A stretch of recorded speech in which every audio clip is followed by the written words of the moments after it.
The hospital corridor did not know it was holding its breath. The lights ran the same flat white they always did. The nurses moved with the same efficient purpose. The antiseptic smell sat in the air the same way it always sat, clean and indifferent and faintly suffocating. Nothing in the building had changed in the last 30 seconds, but Hoseo had stopped walking. He stood at the entrance of the corridor in his long black wool overcoat, dark charcoal suit beneath it, his collar open one button the way it always was when he had come straight from travel without stopping, and he was completely still in the way that only truly dangerous men can be completely still, not frozen, not uncertain but coiled. Every part of him present and processing and giving nothing away to the room around him. His eyes were on the patient board behind the nurse's station. For words. Mila Adeyemi. Maternity ward. He had not seen that name written anywhere in 7 years. He had searched for it, had paid people whose entire profession was finding the unfindable to search for it, and it had not existed. Not in Korea. Not in America. Not anywhere his considerable reach extended. The woman had disappeared so completely that after 3 years of finding nothing he had begun to do the thing he never thought he would do. He had begun to accept it.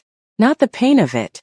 That he had simply learned to carry the way you carry something with no bottom, carefully, constantly, without ever setting it down. But the search. He had accepted the end of the search. And now her name was on a hospital board in Seoul at 7 minutes past midnight, and his 7-year-old son was standing 10 meters away from him in a charcoal pinstripe suit looking at him with eyes that knew something had shifted without knowing what or why. "Daddy," Jum said. His voice was careful, measured in the particular way it got when he was reading a situation and waiting for more information before he committed to a response. "Do you know her?" Hoseo looked at his son, 7 years old, standing in that suit with his back straight and his hands loose at his sides, his dark eyes moving between his father's face and the patient board and back again with the quiet intelligence of a child who had grown up in rooms where reading people was not a skill but a survival requirement. He looked so much like her. He always had. Hoseo had spent 7 years looking at his son's face and finding Mila in it and saying nothing because what do you say, and to whom do you say it when the person you are looking for does not want to be found? Or so he had told himself. Because the alternative, that she had not chosen to disappear, that something had happened, that someone had reached into his world and taken her out of it, was a thought he had entertained in the early years with a fury that had nearly consumed him and eventually had to be put somewhere manageable or it would have burned everything down. "Daddy." "Yes," Hoseo said. Just that. One word. But the way he said it made Beck, who was standing 3 meters to the left with the practiced invisibility of a man who had spent 15 years making himself invisible in important moments, go very still. Jum's eyes did not leave his father's face. "How?" he asked. Welcome to Black Silk Stories, the home of Afro-Korean stories that hit different. Subscribe, drop a comment, and do not go anywhere. This is only the beginning. Hoseo crossed the corridor. Not toward the nurse's station. Not toward the maternity ward. Toward his son. He came down to one knee on the white hospital floor in his black wool overcoat and his travel suit without a moment of hesitation about what the floor would do to the fabric, because there were things that mattered and things that did not, and this was not a moment for things that did not. He looked at Jum directly. "Tell me exactly what happened tonight," he said. "From the beginning. Everything." Jum told him. He told it the way he told everything, sequentially, without drama, without the embellishment that most 7-year-olds could not resist. The walk. The sound. The corner. The woman in the red dress against the wall. What she said. What he did. The phone call. The men in the dark jackets. The doorway. The emergency team. The broken heel. The way she walked to the stretcher with her back straight. When he said that last part, something moved through Hoseo's face so fast it was almost nothing. Almost. She was scared, Jum said. But she did not show it. Not really. "No," Hoseo said quietly. "She wouldn't." Jum heard the tense. The wouldn't. Not she wouldn't as in a general statement about a type of person. She wouldn't as in a specific person whose specific behavior he already knew. "You do know her," Jum said. Hoseo looked at his son for a long moment. "A long time ago," he said. Which was true. And which was also the most incomplete true thing he had ever said. "Is she safe now?" Jum asked. Because whatever else was happening in this corridor, that question was still the most important one. "She is in the best place she can be right now," Hoseo said. "The baby too?" "Yes." Jum nodded once. The nod of someone filing information and moving to the next item. The men who were following her, he said. Beck's team dealt with them? Hoseo looked at Beck. Beck stepped forward slightly. 2 men. We have their descriptions. They left the area when the emergency vehicles arrived. We are tracking. Good, Jum said. To Beck. Like he was running the debrief. Beck accepted this without expression because in 15 years of working for Hoseo, he had learned that this family communicated authority the same way other families communicated eye color. It simply passed down and announced itself without asking permission. Hoseo stood up from his knee. He straightened his overcoat. He looked at the maternity ward doors at the end of the corridor for exactly 3 seconds. Then he looked at Beck. I need 10 minutes, he said. The maternity ward had a small waiting room just inside its doors, separate from the main corridor waiting area, more private, with chairs that were marginally less institutional and a window that looked out onto a small interior courtyard where nothing was happening at this hour except the occasional movement of a night breeze through potted plants. Hoseo sat in one of the chairs. He did not lean back. He sat the way he always sat. Forward, present, weight distributed like a man who might need to stand quickly. His overcoat was still on. His hands rested on his knees. He had 10 minutes before Jum's patience ran its natural limit and the questions resumed, and he needed to use those 10 minutes to decide something fundamental. What he was going to do next. He had spent 7 years building a version of himself that did not include Mila Adeyemi. Not because he had stopped, you did not stop, that was not how it worked, that was not how she worked, she was not the kind of woman you simply decided to be finished with, but because continuing had not been an option that led anywhere useful, and Hoseo had always been a man who only moved in directions that led somewhere. He had a son to raise, an organization to run, a world to hold together that would collapse into violence and chaos if he took his hands off it for long enough to fall apart. So he had not fallen apart. He had simply become someone who carried it quietly and permanently and got on with things. And now she was 20 meters away from him behind a set of maternity ward doors having a baby that was not his, and he was sitting in a chair deciding what to do next. The baby. He had not let himself think about that yet. She was pregnant. Visibly, heavily, undeniably pregnant. Which meant there was a man. Which meant she had built a life somewhere in the 7 years she had been invisible to him. A life that included someone, that included this pregnancy, that included a name change or a trace so clean that 3 years of professional searching had found nothing. He pressed the knuckle of his right index finger against his mouth and looked at the window and the dark courtyard beyond it. Who threatened you? He thought. And why did you not come to me? He knew the answer to the second question. Or he was beginning to know it. Because the only reason Mila Adeyemi, who was one of the least passive people he had ever known in his life, would disappear without a word instead of coming to him with whatever threat she had received was if the threat had come from inside his world. If coming to him was the same as walking into the danger rather than away from it. Which meant someone close to him. Someone who had known about Mila. Who had known what she meant to him. Who had decided that was a problem requiring a solution. The fury that he had spent years making manageable arrived now with considerable force. He let it come. He gave it exactly 45 seconds. Then he put it back in the place he kept it and stood up. He had something more important to do right now than be furious. The nurse who had come to find Jum was a young woman named Cho with kind eyes, and the efficient warmth of someone who delivered difficult moments and good news with equal gentleness. She was standing at the maternity ward entrance when Hoseo came back through the inner waiting room door, and she looked at him with the slight recalibration that most people did when they properly registered Hoseo for the first time. The height, the overcoat, the quality of stillness around him. The patient, Hoseo said. His voice was even. Professional. The voice he used in rooms where his feelings were not relevant. Mila Adeyemi. I need to know her condition. Nurse Cho looked at him carefully. Are you family? She asked. The word landed in the corridor between them. Hoseo held it for a moment. Yes, he said. Which was also true. And also incomplete. In the particular way that the most important truths always were. Nurse Cho consulted the tablet in her hands. The delivery was successful, she said. Mother and baby are both stable. The baby girl arrived at 11:42. She is small but healthy. The mother is resting. Was there any complication? The delivery was fast and the mother was under significant stress when she arrived, Cho said carefully. But she is strong. She managed it well. She is strong. 3 words from a nurse who had known Mila for less than 2 hours and had already arrived at the same conclusion, He had reached 7 years ago, and never been able to unknow. Thank you, Hoseo said. He turned back toward the corridor. Jum was standing at the maternity ward entrance in his charcoal pinstripe suit with his hands clasped behind his back, watching his father with dark, serious eyes that had been watching and filing and processing everything in this corridor for the last 20 minutes. Is she safe? Jum asked. She is safe, Hoseo said. The baby also. A girl. Something settled in Jum's face. The same quiet settling Beck had seen in the waiting area when he delivered the same news. The particular release of a child who had been holding something carefully and could now put it down. Good, Jum said. Then, Daddy. Yes. Who is she? Really? Hoseo looked at his son standing in that corridor at midnight in his pinstripe suit with his mother 20 meters behind a closed door, and his father standing in front of him with 7 years of unanswered questions in his chest. He crouched down to Jum's level again. He looked at his son's face, at the cheekbones that were Mila's, at the eyes that were his own looking back at him.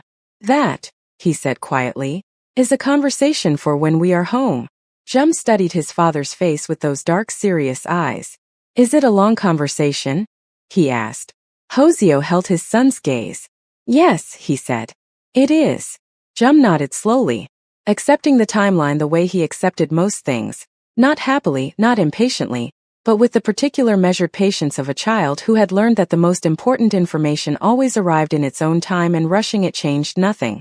Can I see her before we go? He asked. Just to know she is all right. I told her I would stay close. Hoseo was quiet for a moment. You gave her your word, he said. Yes. Hoseo stood. He straightened his overcoat. He looked at the maternity ward doors. Then we will see her, he said. He began walking toward the doors, and then his phone rang. He looked at the screen. The name on it made him stop walking completely. It was a name from inside his organization. A name that belonged to someone who had been with him for 9 years. Someone he trusted. Someone who should have had no reason to call him at midnight unless something was wrong. Or unless something had just become very right for the wrong reasons. Hoseo stared at the screen. The phone rang a second time. Jum looked up at his father's face and saw something there he had seen very rarely in 7 years of watching that face for information. He saw eyes. Daddy. Hoseo declined the call. He put the phone back in his pocket. He looked at the maternity ward doors for exactly 2 seconds. Then he looked at Beck.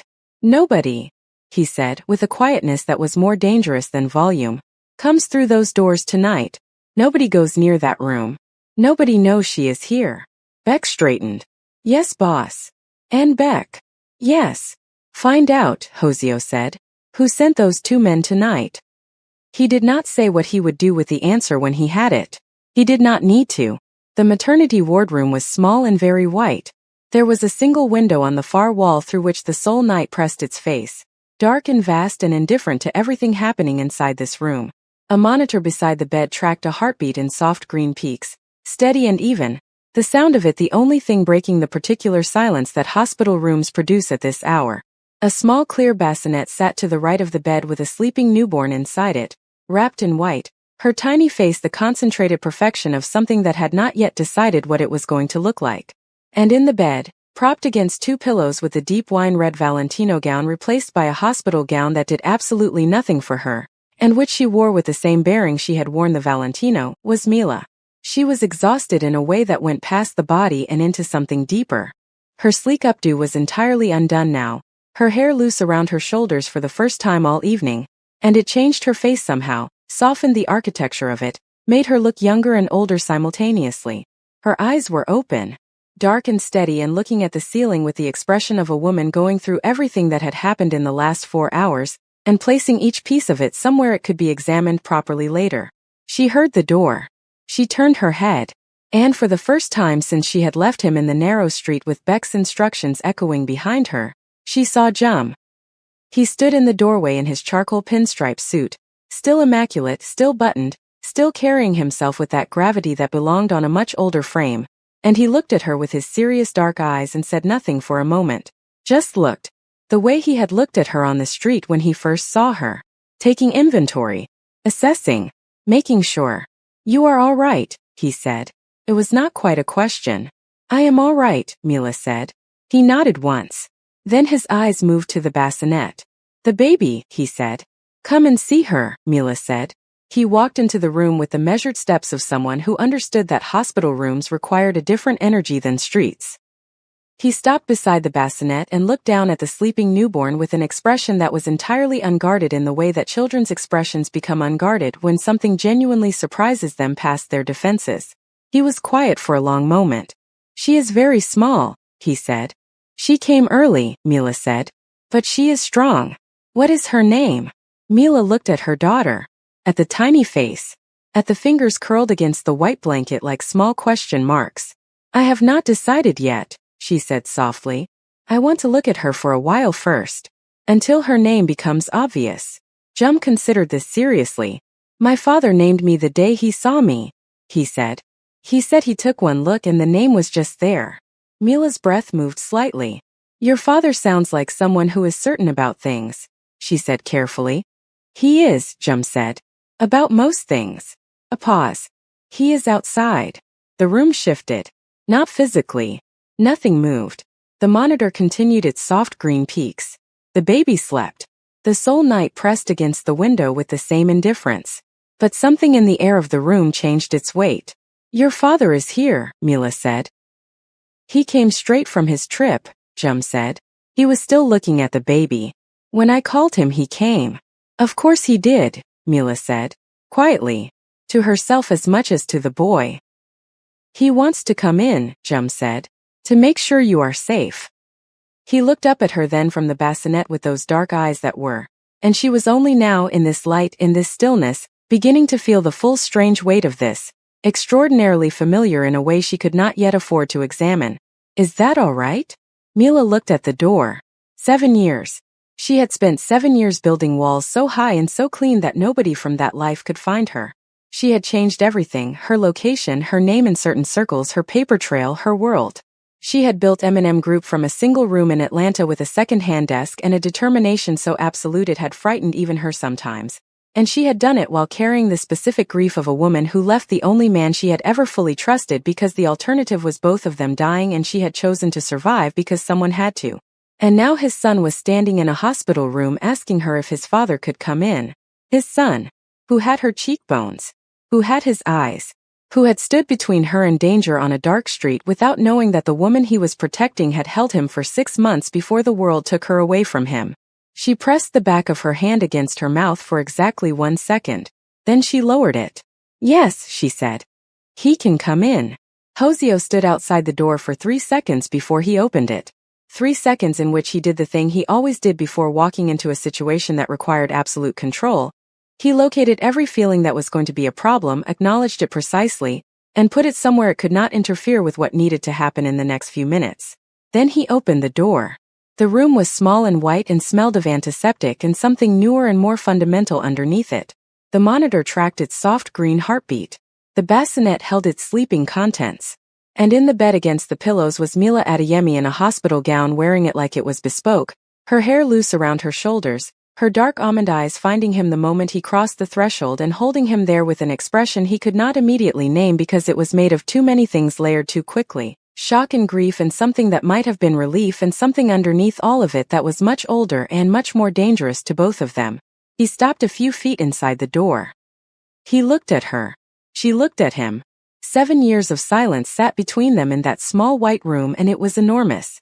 It was the size of everything that had not been said and everything that had been survived and everything that had been lost, and it filled the space between the door and the bed completely.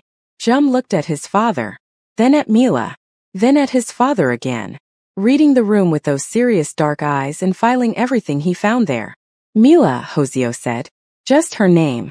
The way you say a word you have not said out loud in a very long time. Testing whether it still fits in your mouth the way it used to. Hoseo, she said. Also just the name. Also testing. A beat of silence. You are safe, he said. Which was the first thing and the most important thing. I am safe, she said. The baby. She is safe also. He nodded. His eyes moved to the bassinet and stayed there for a moment with an expression that he controlled completely except for something in the set of his jaw that Mila recognized from 7 years ago, as the particular way his face behaved when he was feeling something he had decided not to feel in public. Is she healthy? He asked. She is, Mila said. Small. But healthy. He nodded again. Then he looked back at Mila and the expression on his face shifted into something that was still controlled but differently so. The control of a man asking a question he has needed to ask for 7 years and has finally run out of reasons not to. What happened to you? He said. The room held its breath. Jum looked at his father. He had never heard that specific texture in his father's voice before. Not in 7 years of listening to it across breakfast tables and in the back seats of cars and in the moments before sleep when Hoseo would sit at the edge of his bed, and they would talk about whatever Jum needed to talk about. He had heard his father angry. He had heard him certain. He had heard him quiet in the way that meant danger was coming. He had never heard him like this. Like something had been hurting for a very long time, and was only now being allowed to say so. Mila looked at Hoseo for a long moment. Her eyes moved briefly to Jum. Not tonight, she said softly. Not here. Hoseo followed her gaze to his son. No, he said. Not tonight. Another silence. Different from the first one. Smaller. More careful. The silence of two people who have agreed to wait but are aware of exactly how much waiting has already been done. The men who followed you, Hoseo said, shifting into the register he used when emotion had to become action. Do you know who sent them? Mila's jaw tightened slightly. My husband, she said. His name. Woojin Cha. Something moved through Hoseo's eyes. Fast and dark. Tell me about him, he said. He married me 2 years ago, Mila said. I found out tonight that his first wife has been my personal assistant for 18 months. Everything I have, every schedule, every password, every contract, every board decision. She had access to all of it. She paused. I do not think he found me by accident. No, Hoseo said, with a certainty that was immediate and absolute and came from somewhere specific. He did not. Mila looked at him sharply. You know something, she said. I am beginning to, he said. Yes. Hoseo. When you are stronger, he said. When you have rested. We will talk about everything. All of it. A pause that carried weight. There is a great deal that needs to be said. The way he said it, a great deal, made something move through Mila's chest. Because she knew this man. She had known him in the way you know someone when you have been completely unguarded around them, and they have been completely unguarded around you and there is nothing performed between you. She knew what a great deal meant in his mouth. It meant things she was not ready for. It meant things that were going to change the shape of everything again. Jum, Hoseo said without taking his eyes off Mila. Yes, Daddy. Say good night. Jum looked at Mila. He walked to the side of her bed with his hands at his sides and he looked up at her with those serious dark eyes and he said, You are safe now. I will make sure of it. 7 years old. Mila looked at this boy in his charcoal pinstripe suit standing at her bedside telling her she was safe with the absolute authority of someone who had never once made a promise he did not keep, and something happened in her chest that she did not have a name for yet but that she knew, with the deep and specific knowing of a mother's body, was not nothing. Thank you, Jum, she said. Her voice held. Barely. But it held. Good night, he said. Good night, she said. Hoseo held the door open for his son. Jum walked through it with his straight back and his measured steps and his hands clasped behind him. At the door Hoseo paused. He looked at Mila one last time. She looked back at him. Nobody will come near this room tonight, he said. Or any night after it. You have my word. Mila held his gaze. I know, she said. And she did.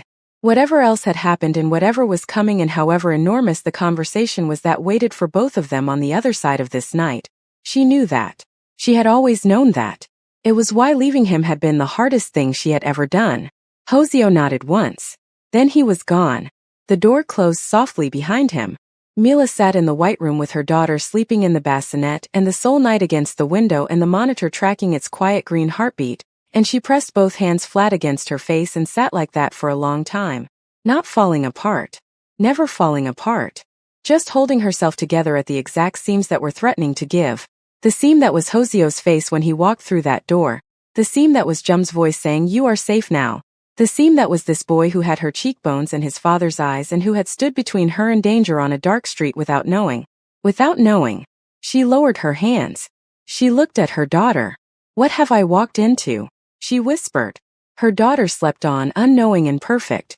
And in the corridor outside the room, Hoseo walked his son toward the exit with one hand resting briefly on the boy's small shoulder, and his phone was back in his pocket with the declined call sitting in it, and his mind was running the name Woojin Cha through every corridor of his memory looking for a connection, looking for the thread that would tell him how deep this went and who had pulled it.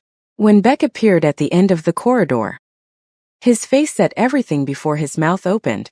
"Boss," Beck said quietly, "we identified the two men from tonight." And Beck glanced at Jum. Hoseo looked at his son. "Jum, wait by the door." Jum walked to the exit doors without argument, which meant he understood the register of the moment, which meant whatever Beck was about to say was serious enough that even a 7-year-old in a pinstripe suit could feel the weight of it shifting the air. Beck leaned close. He said a name. 4 syllables. And the expression that crossed Hoseo's face in the half-second before he controlled it again was something Beck had worked for this man for 15 years and had never seen before. Because the name Beck said was not Woojin Cha. It was not anyone connected to Mila's world. It was someone connected to Hoseo's. Someone who sat 3 chairs to his left at every organization meeting. Someone who had looked him in the eye across that table for 9 years. Someone who had called him at midnight and been declined. Someone who had known about Mila. Someone who had known all along. You have just finished episode 2 of Black Silk Stories, and if you are not feeling something right now, we need to check your pulse. The name Beck just said changes everything, and episode 3 is where Hoseo stops being patient. Subscribe so you are the first to know when it drops. Drop a comment and tell us, did you see that coming? Share this with someone who needs a story that does not let go. Black Silk Stories. We are just getting started, and trust us, you have not seen anything yet.